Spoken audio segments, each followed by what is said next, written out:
Over 45 degrees of inclination, a paraglider can remain in rotation. So what to do in the event of a spiral instability? How to induce a fast recovery? That's what we'll be looking at in this new spiral video.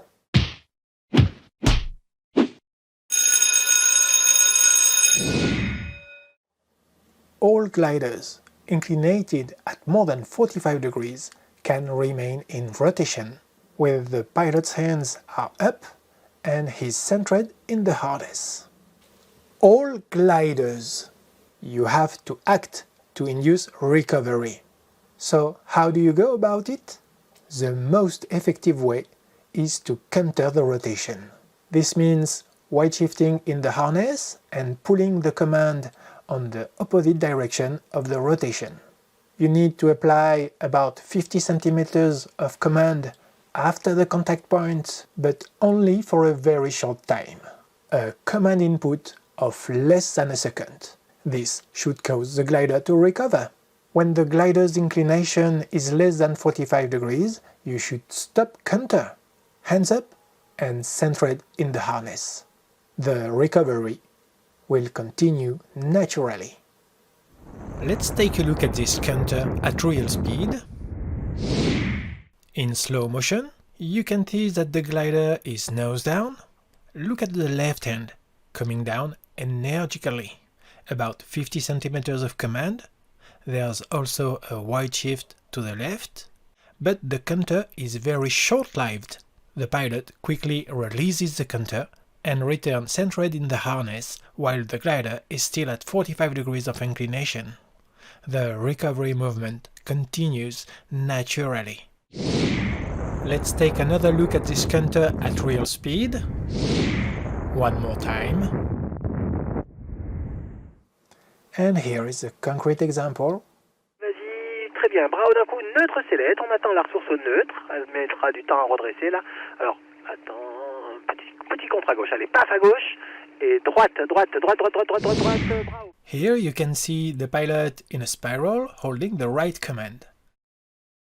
Then the pilot raises his hand and gets centered in the harness. But the glider continues to rotate. Here we can see that it's inclinated at just over 45 degrees. One turn later, the pilot still has his hands up and is centered in the harness. Yet the glider continues to rotate. It's time to act, with a counter to the left, which is clearly visible here, and which induced the exit of the rotation. Let's look at a few other examples of counters seen from the outside.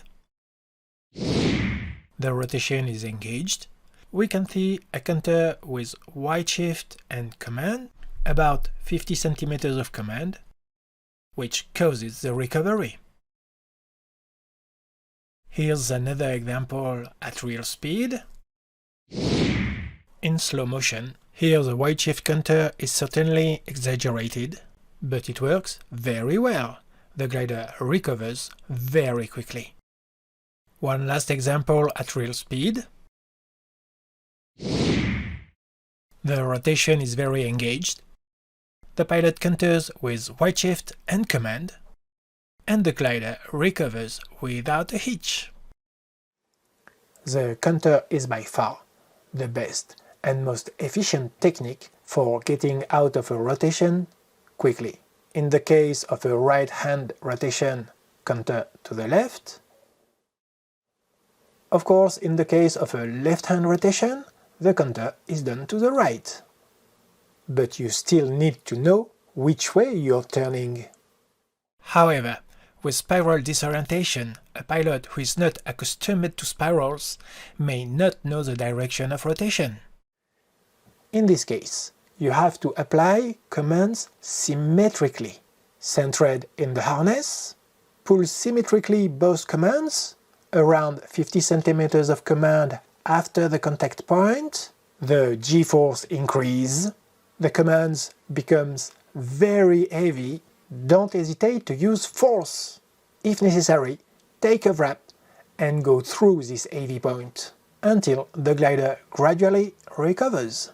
However, if this phenomenon happens close to the ground, If you are disorientated or if the glider doesn't recover, immediately pull your reserve, which deploys very well in the case of a deep spiral.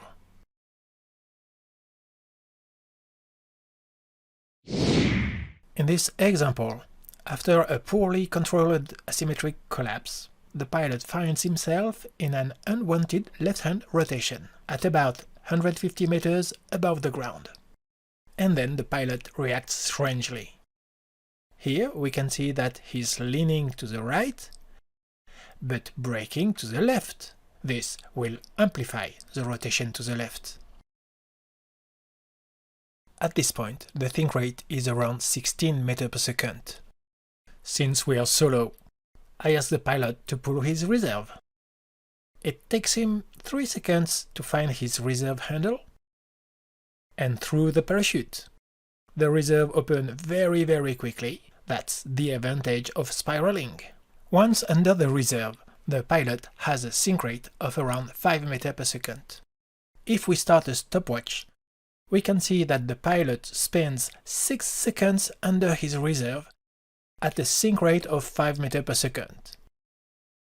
He was at a height of 30 meters when the reserve opened. If the pilot had maintained his sink rate of 16 meters per second, he would have been less than 2 seconds from impact when the reserve opened.